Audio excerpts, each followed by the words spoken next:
Gaurachandraya Radhikaya Tadalaye Krishnaya Krishna Bhaktaya Tarabhaktaya Namo Namaha Yam Pravajantamanapetyam Apetya Krityam Dvaipaino Viraha Katara Ajuhava Putreti Tammayatayo Tarabo Vinidustam Sarvabhutam Munimanatoshmi Bhaktya Vihina Aparada Lakshay Shiptascha karmadhitaranga madhye Kripa maitvam sharanam prapana Prinde namaste charanaravindam Bhajami radham aravinda netram Smarami radham madhurashmitasyam Vadami radham karuna baradram Tato mamanasti gatyana chapi.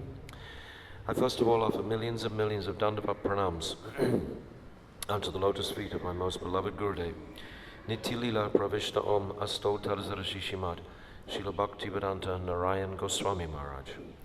And the same again millions and millions of times unto the lotus feet of our most beloved Nitya Lila Pravishta Om Asto Tarzara Shishimad Srila Bhakti Vedanta Swami Srila Prabhupada. And all the Vaishnava and Vaishnavi devotees of the Lord, Dandavat pranams. So,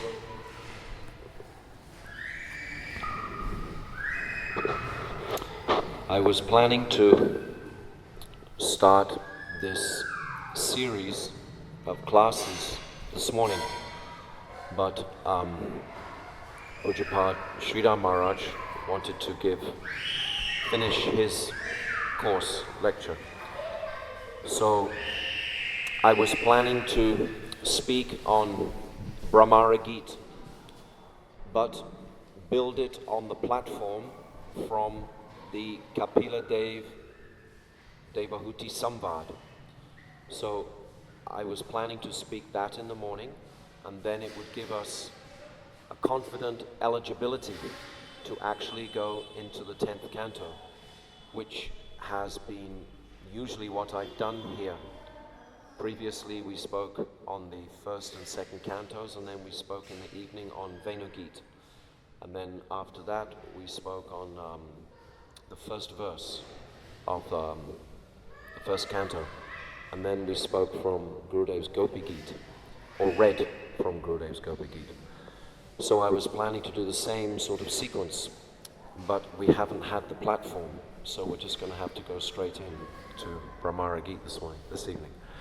So there are 6 or 7 geets in the 10th canto. These geets are described like the pran, the life airs. There's the Panch Pran in the Rasa Lila, Rasa Panchadiya section, and there's one geet in there. But prior to that, there is Venu Gita first. This is in chapter 21. And these geets, all of them, are describing the pain of separation. Describing the pain of separation that the gopis are experiencing. So in this Venu Gita, it's described as a mood of Purvarag. And in the Rasa Tattva Vichar, it's describing that this parallels a mood of meeting that is quite shy and brief. So you have there's 4 types of Vipralamba. We're talking about Vipralamba tonight because we're talking about Bhramara Gita. Bhramara Gita is probably one of the most poignant, heart-wrenching geets of all. Actually, all of them are heart-rending. And this mood of separation, we can only really appreciate, of course, through the mercy of Guru first, and secondly, through the moods of Sri Chaitanya Mahaprabhu. So there are 5 common geets, but Srila Vishwanath Chakravarti Thakur, he gives a 6th geet, which is called Viraha Geet, which is when the gopis are wanting to approach Nanda Baba and try to dissuade him from allowing Krishna and Balaram to go to Mathura.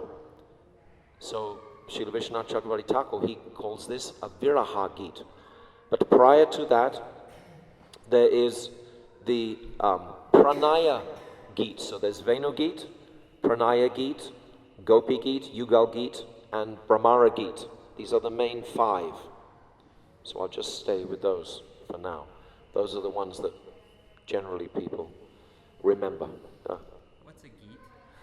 A geet is a song. A song, in this case, a heart-rendering song of separation from Krishna. In this first Venu Geet, they are discussing the sweetness of Krishna's flute sound and how it stirs their hearts to a point of practically madness in separation, that they're imagining that the cows have far more opportunity, for example, than they do of obtaining Krishna's affectionate glances, and the clouds and the demigoddesses. It goes through so many different personalities. It's a madness of like jealousy, comes deep in the core of the heart. It's so personal and it's so intense, but it's actually the essence of our whole process of studying through the entire Bhagavatam, is to come to this particular section. So we have 9 cantos prior to the 10th canto to make a very solid, healthy platform to have the eligibility to discuss these topics. If we discuss these topics outside of that platform, we should be careful of imitation or sahajism. Just hearing those sweet pastimes without the depth of the philosophy, or without the depth of appreciating who is Krishna, who is Radha, what is Radha Tattva, what is Krishna Tattva, etc. If we don't have that, then it becomes very imbalanced, which is why I said my plan was to discuss Kapila and Devahuti first, and then come to Brahma, but we've come straight here. So, in these 5 geets, this Pranaya Geet is not so much spoken. We don't have a book directly by Gurudev on this. This Pranaya Geet, I think, is one of the most heart-rendering. It's when the gopis are directly in front of Krishna, and Krishna has sent them home. Krishna has told them, he's called them to the forest, broken their hearts, captured their hearts and minds, and then he's telling them to return to their homes. And they speak, how many is it?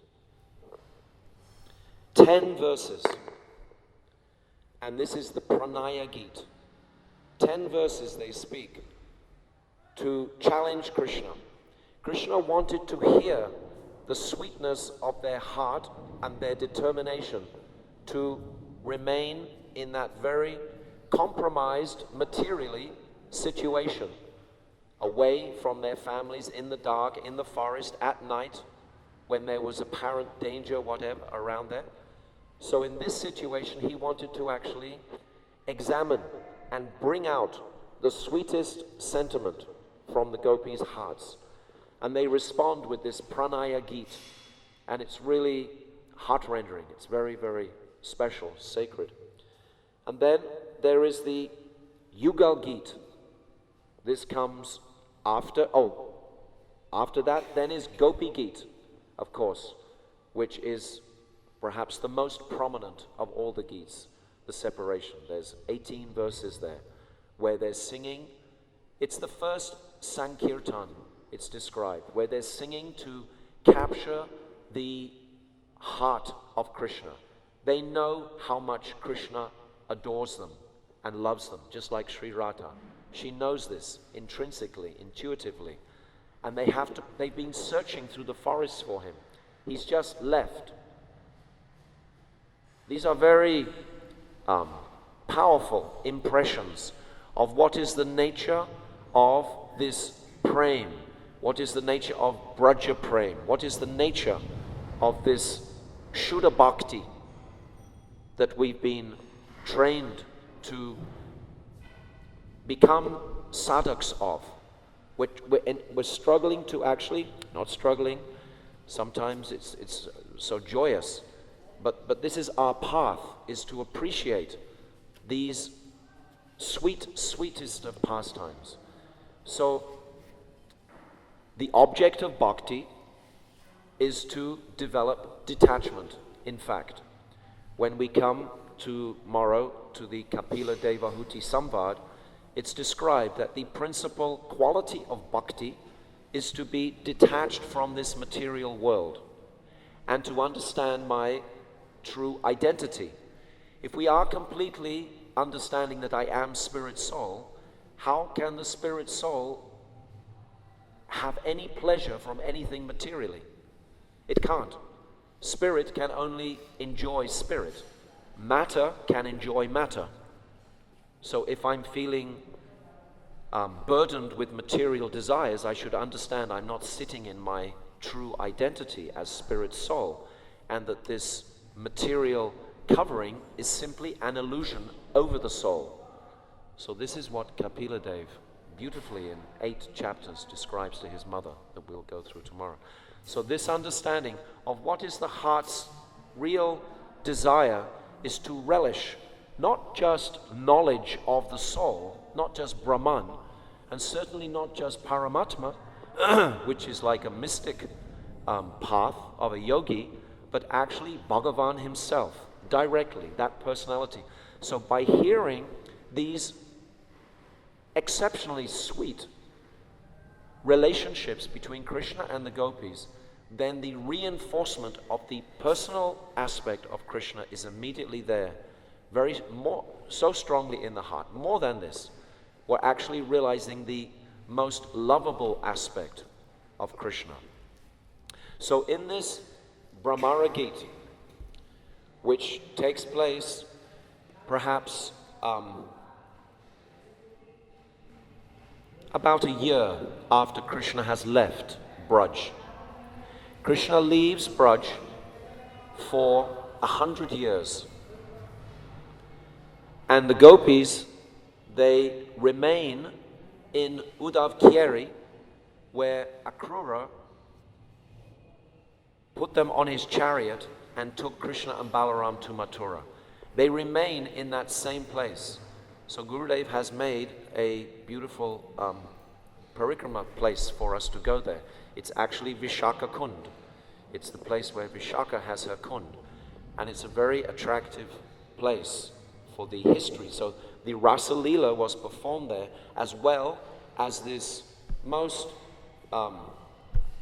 poignant separation that the gopis endured. So there are so many reasons for Krishna's leaving. We're not going to discuss all of those right now. But principally, Krishna wanted to demonstrate to the whole world the excellence of the gopis' love. And we are all in anugatya of those Braja Ramanis. This is our path. This is our Raganuga, Rupanuga path. This is the path we are on. So, because we had such an elevated, most of us here, Gurudev, he gave us an impression of these pastimes so that we could continue this thread, these discussions in the world. Otherwise they will be lost if they're not actually spoken, if they're not just spoken, but practiced. Of course practiced. Vikriditam brajavadubi itam cha Vishnu, shradanvitu nushrunyat artavarenyamya, Bhaktim param bhagavati labhya karmam hridrogamasava pinoti acharena dira. That first of all we hear these pastimes, then we speak these pastimes, and then we will remember these pastimes. Shravanam, Kirtanam, Vishnu Smaranam. This is the process. We have to hear them, then speak them if opportunity is available. And I'm so blessed to come here to Gopinath Bhavan because I think it's probably the only place in the world that I can freely speak these topics. Any other place they blow the whistle or something like that, or people they don't appreciate in the same mood. You know, here in Vrindavan, you're all sitting here for months and years, chanting seriously. You're serious sadhaks, so we can talk some serious guitar.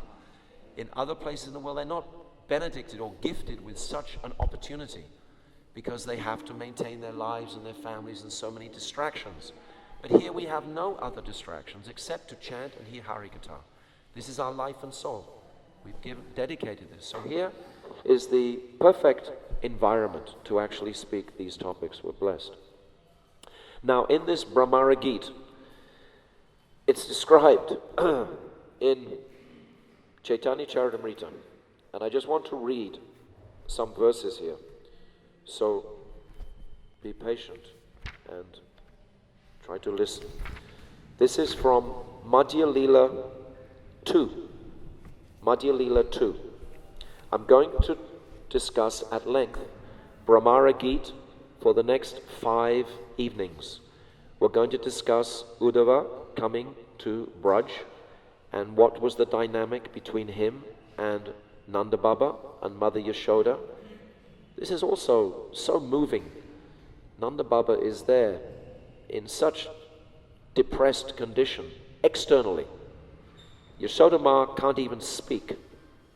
It's described that Yashoda Ma has 100 elderly gopis come to her every day trying to console her. And all she can say, I just want to see the face of my Lala. This is all she has in her heart, nothing else. So this is a very moving prelude to what's about to follow in the 47th chapter, which is this Bhramara Gita, when it becomes even more heightened, that separation. So now, in this Madhya Leela 2, because I said at the very beginning, the entrance way is through the teachings of Chaitanya Mahaprabhu. He has given us the key. Without Mahaprabhu, we cannot hear significantly these topics. They don't enter the heart. It's just like with a Rasik Guru. If we have a Rasik Guru, he has given us the adhikar, all of us. We have that impression from him, directly, from his darshan. He's impressed it into our hearts from so many years to give us the eligibility to actually hear these topics. Now, if we neglect that opportunity, it's most unfortunate. So we should take, as much opportunity as possible to hear these topics and not just sit in something lesser than this. And sometimes we'll break an arm and a leg trying to get there, but nevertheless we'll still hope that, we all have the same intention to wanting to reach that place of absolute special sweetness. So, in this Madhya Leela, chapter 2, verse 4, it's saying, Chaitanya Mahaprabhu's state of mind, day and night, was practically identical to Radharani's state of mind when Uddhava came to Vrindavan to see the gopis. This is Srila Krishnadas Kaviraj. In the beginning of Madhya Leela, he doesn't know how long he has left in his body. And he doesn't know whether he'll be able to describe all these topics that are in his heart fully, because he's very aged, he's blind, his hands are trembling. He thinks it's a miracle that he can write anything. So in this Madhya Leela, he's making a prelude, of sort of codes of what's about to come. And in this particular Madhya Leela 2, it's filled with the moods of Sri Radha. Krishna doesn't have the ability to taste Radha's moods while he's on the planet with Radha 5,000 years ago. He's the Vishaya. We know Gora Tattva. Krishna is the Vishaya. He wants to taste that person who is tasting him. I've given the analogy so many times that sugar wants to taste sugar. This is such a clear analogy that Gurudev gave. Sugar is so sweet and everyone is relishing it, but what about the sugar itself? Where is its relish? So the sugar has to take the mood of the taster or the ashraya. So Sri Radha is the greatest taster of that sweetness. So therefore Mahaprabhu, he has to take that. And it's described very clearly at the beginning of Chaitanya Charitamrita, these three desires. He wants to understand the glory of Sri Radha's love. He wants to understand the madhurima, the sweet qualities in himself that only Sri Radha can appreciate the most. And he wants to understand the happiness that Radha experiences by receiving the sweetness of his love. If you can say that last sentence, you've crossed a line actually.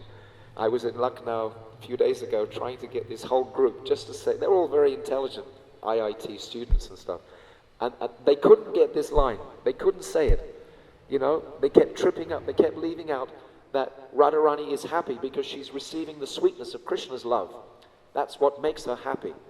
So to understand these three desires of Mahaprabhu is essential to accessing these rasik descriptions of Radha's prem. And our Gurudev gave his life to us, nobody else. He gave it to us to understand these things. So many times we remember he spoke at Uddhava. You remember he sat on a platform, there's even one movie on, and his face is looking so emotional. And many times he couldn't even speak. He would ask others to speak, the various pastimes and so on. But we could see from his mood. So this mood, this bhav, is our goal of our sadhana. Three types of bhakti. Sadhana bhakti, bhav bhakti, prema bhakti. If our sadhana bhakti is not being focused on bhav bhakti, our sadhana bhakti is like zero. So we must understand what is bhav bhakti. We must have some, in the 22nd chapter of Jaiva Dharma, this is very clearly described by Srila Bhaktivinoda Thakur. Please repeat the three reasons again. I love to do this with our... That's why I do it hundreds of times. Like really, so like reflectively, so we can take it in. Krishna is not satisfied. So he comes again with the mood of Radha in order to understand. This word understand is very important because it's not as high as the next two desires. So first it's understanding. He wants to understand the glory of Radha's love. He is the supreme controller. Aham sarvasya prabhavo matahar sarvam pravartante. He's the controller of all the worlds. And yet, Sri Radha bewilders him. He cannot understand how she does it. He wants to understand that glory of her love. This is a very beautiful conception. How powerful is that love? And then more sweet than that desire, that's the first desire, is the second. Swadhyena Adbhuta Madhurima. Thank you. Came from Gurudev's lotus feet, huh? I need that. So came from, Swadhyena Adbhuta Madhurima Kidrishova Madhya. This is in the 6th verse of Adi Lila. We have verse 4, 5 and 6 in the very beginning of Chaitanya Charitamrita. Absolutely essential verses 2 describing the whole of the Chaitanya Charitamrita. So this Madhurima is described in the 4th chapter of Adi Lila very clearly. How Krishna, he's crawling on his knees and arms and he's stealing butter in a darkened place, just a little bit bright. And suddenly he looks up and he sees another boy stealing butter, just like him. He's seeing his own reflection in one of the columns in Gokul. And he becomes intoxicated with the sweetness of that other boy. He thinks, this is the most beautiful boy I've ever seen in my life. I've never seen anyone as beautiful as this. And he smiles, and this boy is smiling back at him so beautifully. And then he offers this boy some butter, and the boy offers butter back to him. And then he says, shh, don't tell Mahi that we're stealing butter together like this. And then he wants to embrace that boy. But then Mother Yashoda, she's very stealthily stepped into the room behind with the other elder gopis. And they start to smile and laugh a little bit. And then he looks and he sees, and then the whole illusion goes, and he realizes that it was my reflection. He wants to taste himself. He's so beautiful. Madhurima. Madhurima is the Sanskrit word. Even that is beautiful. It means the sweetness of his qualities. And Krishna himself wants to taste his own sweet qualities. Just like, for example, a mother. A mother knows exactly the sweetest quality of her son or daughter. She knows more than anyone on the planet.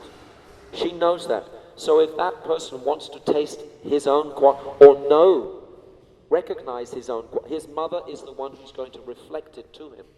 Because she loves him so much. The whole conception is only love. But in English we only have one word for love. But and we talk a lot about it. But in Sanskrit there are so many words and there are so many descriptions of its deepening its deepening experience. And the more we hear this, the more a relish will come to serve that love. Because that is the ultimate place for the sadhak, is service to that prema. This is our goal, is to serve the prema. Because service is the symptom of love. Also, you can't escape the love. It's love if we say we have to serve it. It's not a minus like in this world. If you have to serve, the society or something, it's, sometimes, not so inviting. But to serve love, that is what Bhakti Devi is. This is what devotion is about. So that's the second quality. The sweetness of his own qualities he wants to taste. Madhurima. The first was glory. The second is the sweetness of his own. And the third, okay, see if you can say this back to me. It's not so tough.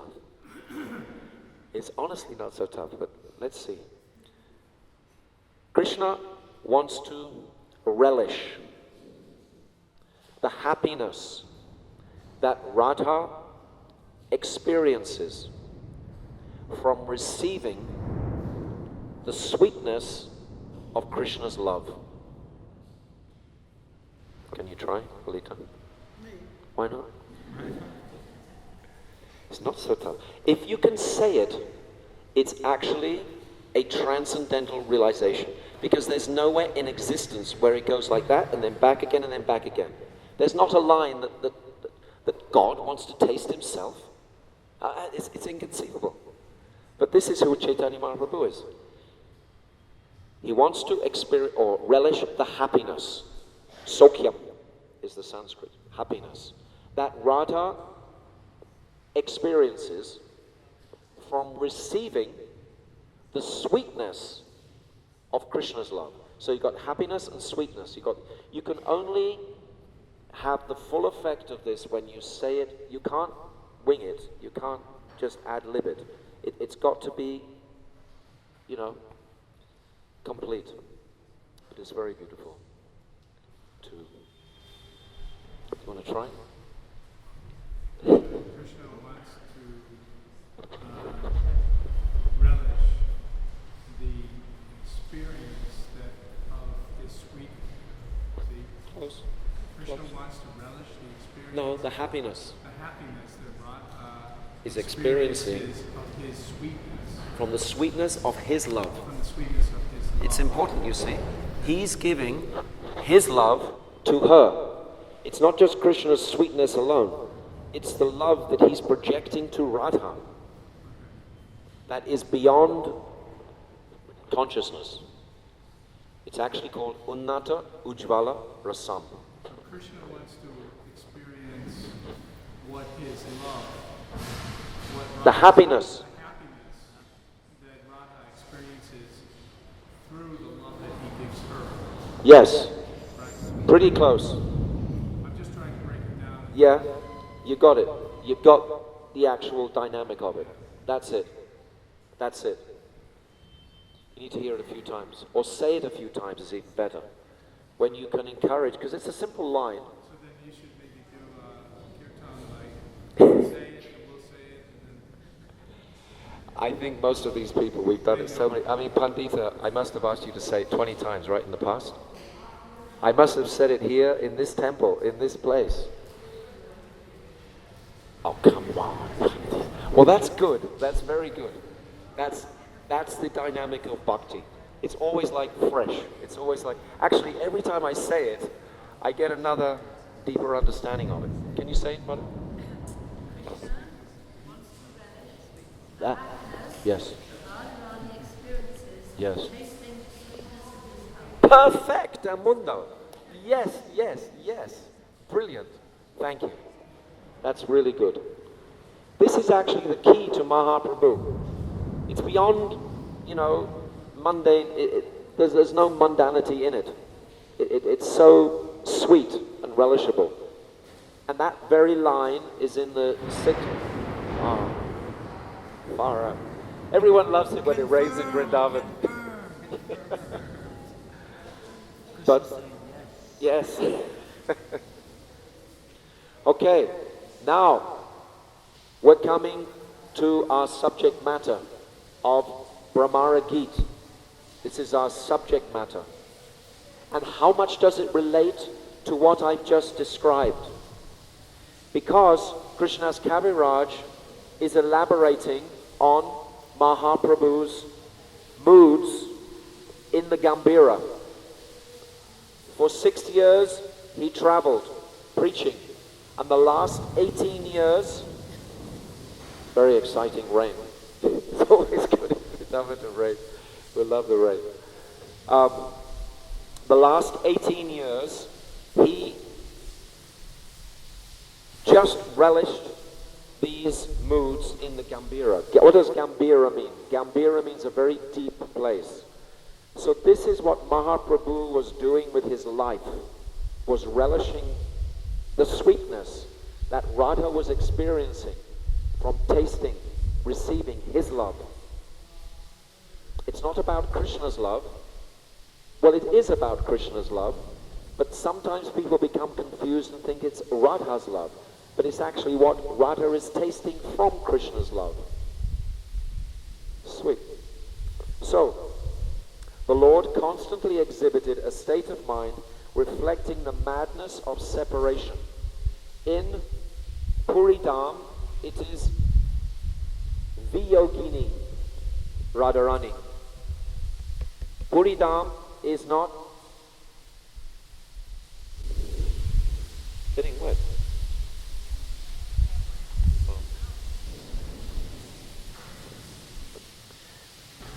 Puri Dham is not the highest realm.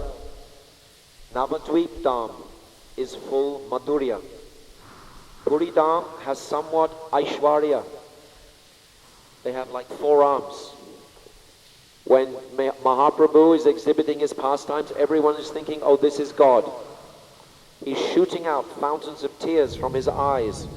He's pushing the Rath cart with his head when hundreds of elephants and a whole army can't even move it. This is Aishwarya because everyone is seeing Mahaprabhu as God. In Vrindavan, for example, when Krishna lives Govardhan Hill, this is even a greater feat, but it's not Aishwarya. Why? Because no one is thinking that actually Krishna is God. They're actually thinking that Nanda Baba is probably holding up Govardhan Hill. Or the Sakas are thinking that they are holding up Govardhan Hill. But they're not thinking that just this little boy Krishna is holding up. They think a little bit like that, but not very much. They're covered by Yogamaya. Krishna never feels himself to be Bhagavan in Vrindavan. We have to know this difference between the two dhams. I'm getting a little sidetracked from where I'm going, but I think the background is necessary. So much Aishwarya, but covered by so much. More, yes, and the example is if you put a spoonful of water, a spoonful of salt into a glass of water and mix it, it's very salty. This is like the Aishwarya in Puri, for example. But there is far more Aishwarya actually in Vrindavan or Navadvip, but it's like putting a whole sack of salt into the Ganga. You don't even know it's there, because there's so much more sweetness to cover it over. So this is the understanding of Puri Dham. So when Mahaprabhu is in Puri, in the final 18 years of his manifest pastimes, he's going into these heightened stages of ecstasy, which were the moods of Sri Radha. When Sri Radha was in Bhramara Gita, we're going to hear how she's in these 10 stages of Divyan Mad, completely bewildered madness. She's talking to a bee, and she's chastising the bee, as if the bee is Krishna's messenger. Or she's saying it to Uddhava, as if Uddhava is actually just simply Krishna's messenger. We'll come to this. We're coming to this part. But I wanted to lay the foundation of Mahaprabhu, because it's through Mahaprabhu that we can hear these moods in our hearts. So, then it's saying, all his activities were based on forgetfulness, and his talks were always based on madness. When it's saying madness here, it means material madness. Of course. It's not logical what Mahaprabhu is expressing. Blood flowed from all the pores of his body, and all his teeth were loosened. In one moment his whole body became slender, and at the next moment his whole body became fat. These are some of the Asta Sattvika moods and bhavs that Mahaprabhu experienced while he was remembering Radha's moods in Uddhava.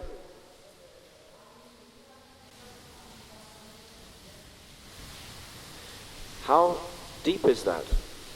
This mood of separation.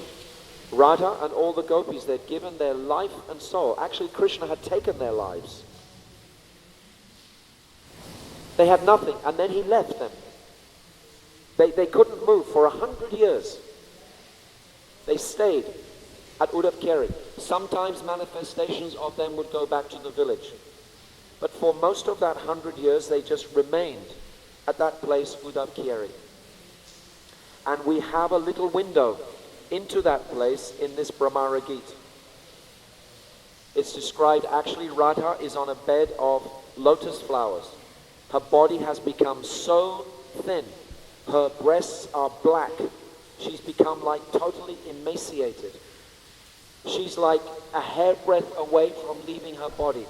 She won't leave her body because Krishna has promised he will come back. And they don't want to disappoint Krishna. But this is her condition. And Mahaprabhu, in this description, this is what he's experiencing as Krishna. This blood flowing from the pores of his body, his teeth becoming loosened.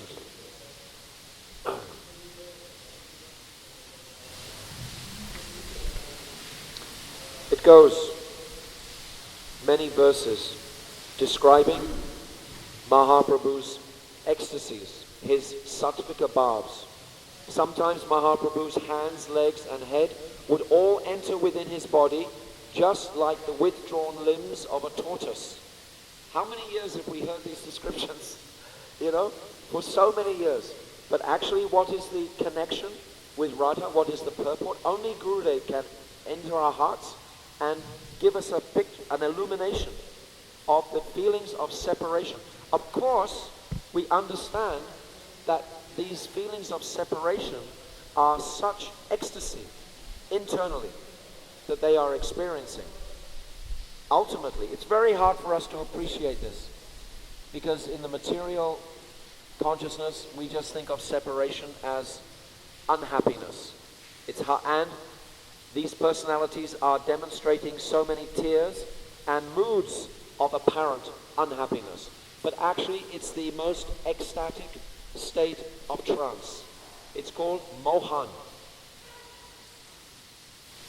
In this mohan, when the lover is away, the beloved cannot be distracted from the lover. If you're together all the time, sometimes you're distracted from each other, and the mind may go here or there. But if one of you goes away, then all the time, 24 hours a day, you're thinking of that person. There's no separation at all, actually, in deepest separation. It's complete union. Vipralamba. Very hard to understand. But by the mercy of a Rasik Guru, in reciprocation to any seva that we can perform to him, and never think that Guru has left or anything like that. We can perform so much seva today for Guru Day.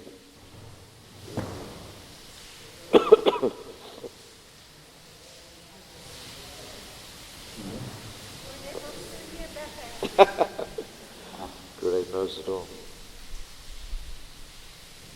So Mahaprabhu used to express his mind in this way.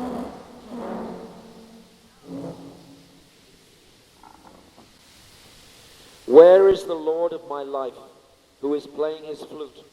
What shall I do now? Where should I go to find the son of Nanda Maharaj?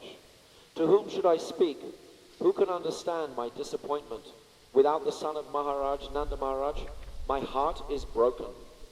In this way, Mahaprabhu always expressed bewilderment and lamented in separation from Krishna. At such times, he used to recite the shlokas from Ramananda Rai's drama, known as Jagannath Vallabha Natakam. Now, this is from Rai Ramananda. Who is Rai Ramananda? This is Vishaka. Vishaka is there also. There's no separation. The whole Vraja mood is here, with the lock open. It's not locked. In the Bhagavatam, it's something locked. But here on the pages of Chaitanya Charitamrita, it's been blown open. Nityananda Prabhu has broken this dam and actually allowed it to flood the whole world. So now, this is an example of Radharani's mood. Radharani used to lament, our Krishna does not realize what we have suffered from injuries inflicted in the course of loving affairs. We were actually misused by love, because love does not know where to strike and where not to strike. Even Cupid does not know of our very much weakened condition. What should I tell anyone? No one can understand another's difficulties. Our life is actually not under our control, for youth will remain for 2 or 3 days and soon be finished. In this condition, O Creator, what will be our destination? So there are many verses, many exceptional verses in this second Madhya Lila. I've just reached the 18th verse here. But it goes on with Radharani's lament. And Mahaprabhu is speaking these verses. He has become entirely immersed in Sri Radha's mood, like in the description of Bhramara Gita. So, on this platform, I want to go back now to fill in the gaps and tell the story of how this evolved, how this pastime manifested. We can get some feelings of the intensity of the emotional feelings involved in this Leela. So now Krishna, he's left Braj for some time. It's either 8 or 9 months or 12 months, about a year. And he's feeling intense separation, of course, from the gopis. But he has no one to talk to and relate his separation moods with, because no one would understand the love that the gopis have for him. So how can he describe this? So he's just solitarily alone. And while he's thinking of this, that he would like to send a messenger to Braj, then all of a sudden, as if magically, Uddhava appears on this rooftop where Krishna has been sitting, gazing out at the horizon where Braj is. And suddenly Uddhava appears. And then Krishna realizes actually Uddhava is the perfect candidate to send as a messenger to convey my affection to the gopis, to maintain their lives. Krishna knows that the gopis are feeling a whisper away from leaving their bodies. He wants to send a messenger. He can't go himself. We should understand very clearly, Gurudev has spoken so many times on this point. He can't himself go because he still has work to do. He still has demons to kill. And he can't just go and pay them a visit and then leave again, because if they saw him again, they would never let him go. Neither could he go. Their intensity has risen just in 12 months so high. He wouldn't be able to escape. Gurudev used to describe, it's like if you throw water on a tully that you make chapatis on. It hisses very strongly. You know, it's not going to clean you have to immerse it completely in the water to actually clean it like that. Just a few drops are not going to make any effect. So he gives this example. So all of a sudden Uddhava appears. What does Uddhava mean? The meaning of the word, of the name Uddhava, means festival of joy. That's what the name means. Beautiful name. Festival of joy. He looked like Krishna. He would wear Krishna's clothes. He played with dolls like Krishna since he was a child. He's actually the cousin brother of Krishna. Krishna's father in Dwarka is Vasudeva. Vasudev's brother is called Deva Bhag. Deva Bhag has a son who is Uddhava. So Krishna and Uddhava is a little younger than Krishna, but still they're cousin brothers. They're completely related to each other. So Uddhava would dress dolls and so on. It's actually described that even Uddhava's mother would call him for breakfast, a little boy, but he would be so engrossed in dressing these dolls like Krishna, he wouldn't go for his meal. So a 4 or 5-year-old boy, this is quite extraordinary. He wasn't interested in anything else except serving these, because he was like, he's described as a Jnani Bhakta. Now it's very important to understand the difference between a Jnani Bhakta and a Jnani. So anyone want to explain? Can explain? What is the difference between a Jnani? A Jnani wants liberation. That's the goal of a Jnani. But a Jnani Bhakta, he wants liberation through knowledge of controlling his senses, like a yogi. But a Jnani Bhakta is someone who, with knowledge, knows the extent of the Lord's greatness, his opulence. Like Bhishma Dev was also a Jnani Bhakta. They know how great is God. They see him as Bhagavan. They don't see him as Brajendranandan Krishna, never. This is why Uddhava didn't live in Braj, he lived in Mathura with the Vrishnis, with all of Krishna's family members. He's a member of this clan. He's not a Brajabasi, but he's the one who comes closest to seeing the Brijbasis. This is why this Bhramara Gita is so powerfully written and spoken, because he sees the sweetness of the Brijbasis as much as Rohini does, Baladev's mother. These two people. Rohini is actually in Braj, but Uddhava, he comes to Braj on Krishna's request. So Uddhava is a disciple of Brihaspati, from the spiritual world, Brihaspati. So many of the followers of Krishna, they advented from Swagaloka, or they were Nitya Siddha Parikas from Goloka Vrindavan itself. These were most of the people of the Krishna's pastimes, especially the Vrishnis and the Bhojas and the Kuntis, so many, the Sattvatas, all of these tribes that belong to, in Dwarka. Most of them were coming from Swaga or even beyond from Vaikuntha. So Uddhava is a disciple of Brihaspati, but it's described very clearly that Brihaspati taught him everything. Brihaspati knows everything. He knows all Brahman, so much, but he doesn't know the science of prem. This he couldn't teach Uddhava. So this education was lacking in Uddhava. So Krishna knew this. So Krishna was going to finish his education and send him to Braj to learn the science of prem from the gopis. It's very wonderful to consider the whole pastime. So it's described that he was also called a mantri, which means a counselor or a minister. He was expert in counseling. So Krishna thought he will be expert in counseling the gopis' separation.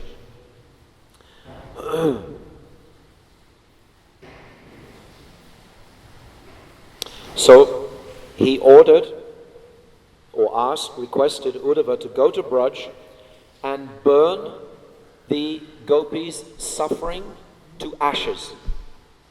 This is the expression that's given. The Bhagavatam is filled with such sublime expressions. To burn their suffering to ashes was the mission of Uddhava, to going to Braj. And Krishna is saying that the gopis are so surrendered to me, therefore I must sustain them. Krishna supports even neophyte sadhaks who renounce this world. So what to speak of the gopis? These words I'm reading from here are directly from Srila Vishwanath Chakravarti Thakur's commentaries on this subject matter. So Srila Gurudev would quote extensively from Srila Vishwanath Chakravarti Thakur when he was describing these subjects, sometimes from Jiva Goswami, but principally from Srila Vishwanath Chakravarti Thakur. So when I'm reading from here, I'm just reading from his comments, what he's saying. I'm filling in the gaps to make the pastime clear.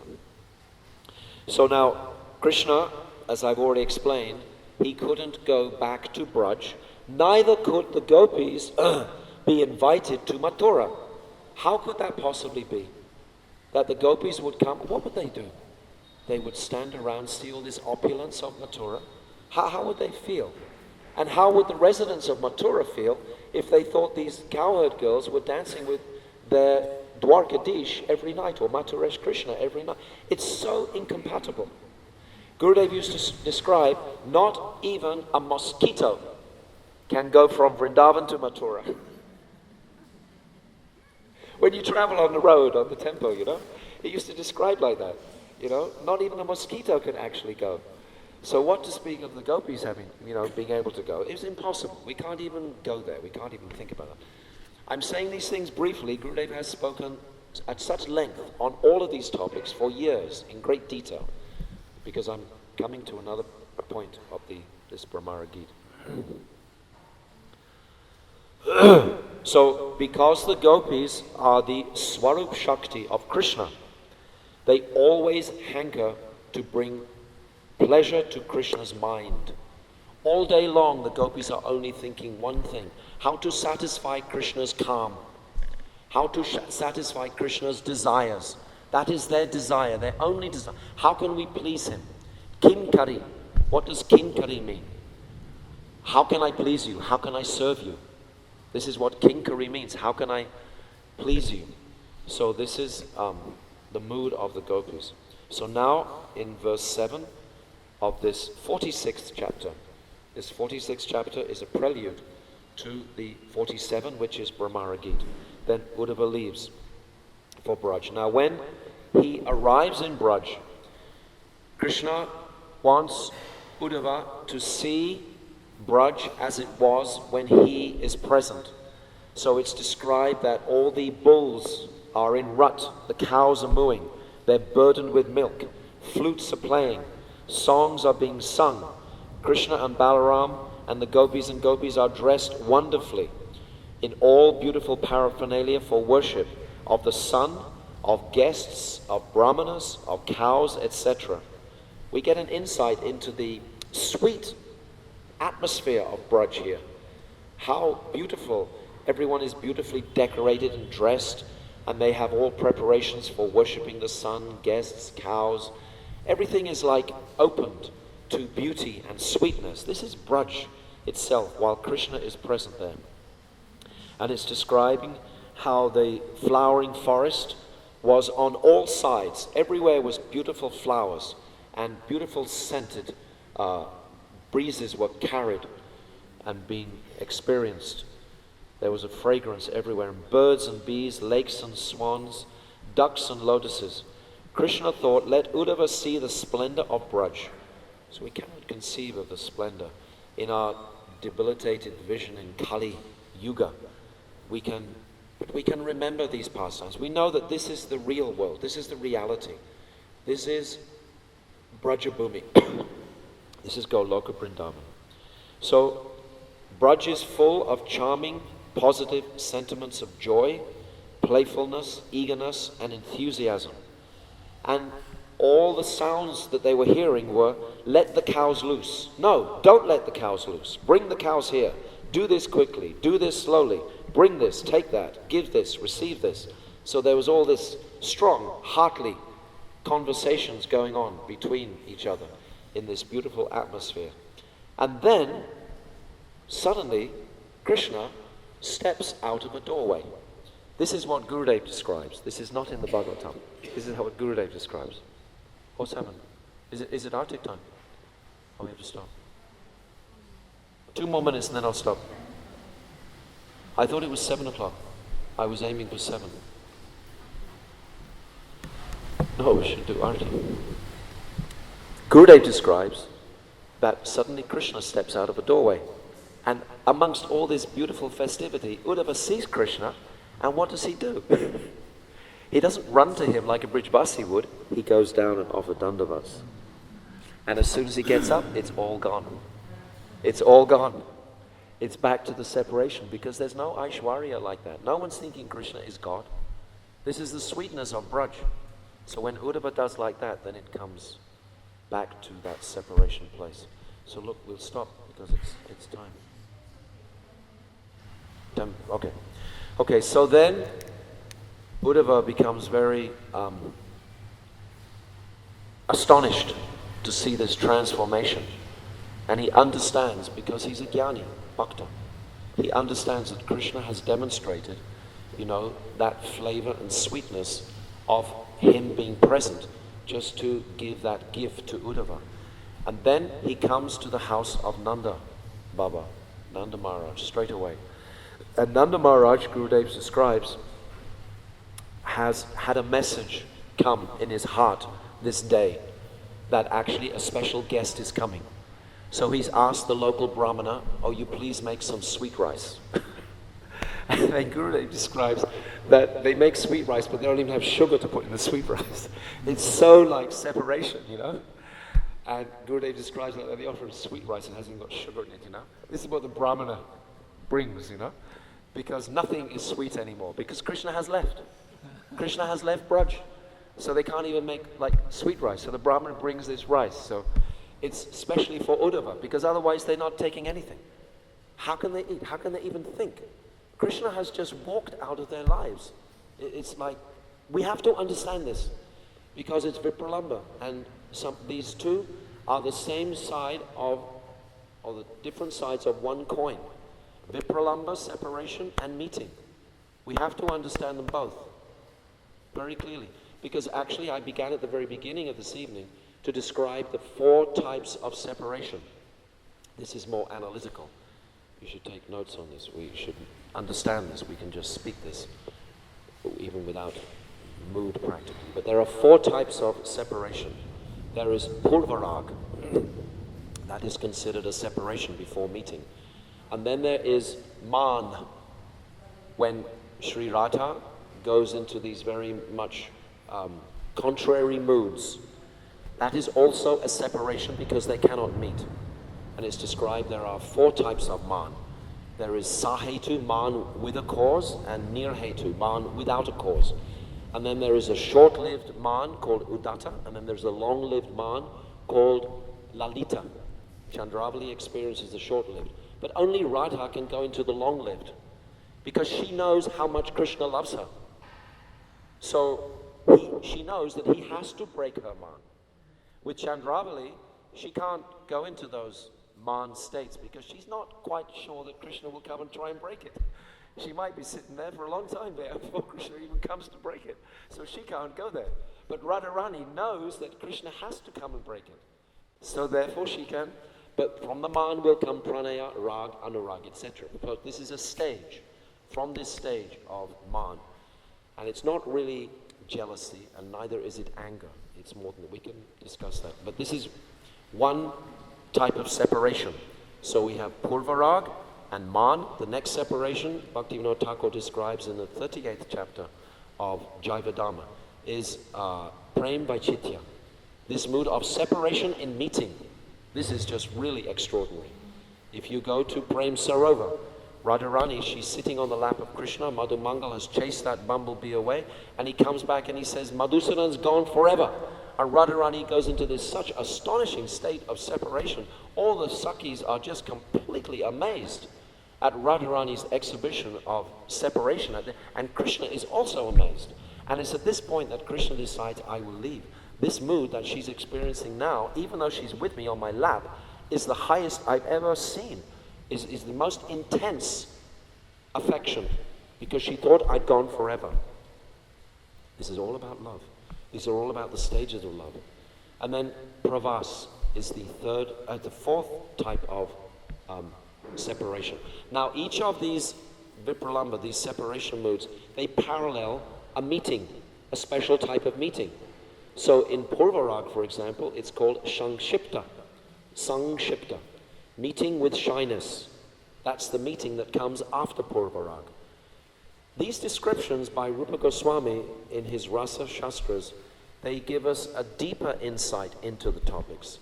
If we take the time to actually look at the rational sort of breakdown of the psychology of this love, it's intriguing.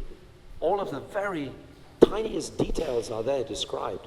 So this Sangshipta is described as a shy type of meeting, because actually this is the first meeting that they're having. But often they think that it's the first meeting when it's not really the first meeting. But they have that mood.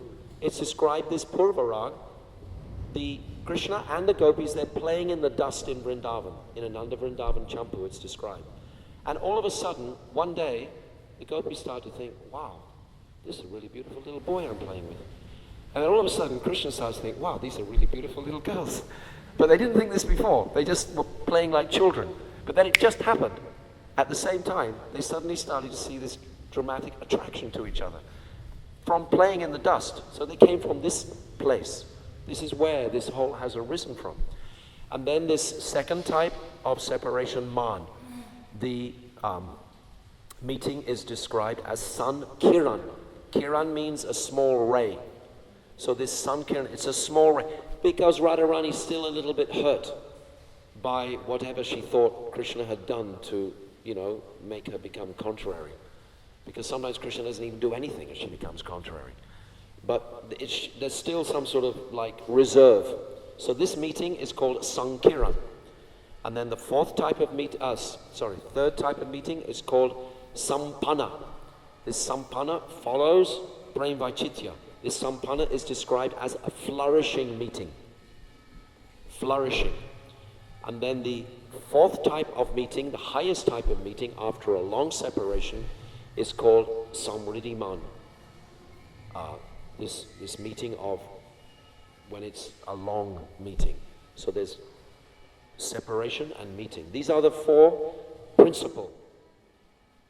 Vipralamba and Sambhog. It goes much more elaborate. And what was the name of the fourth? Samriddhiman.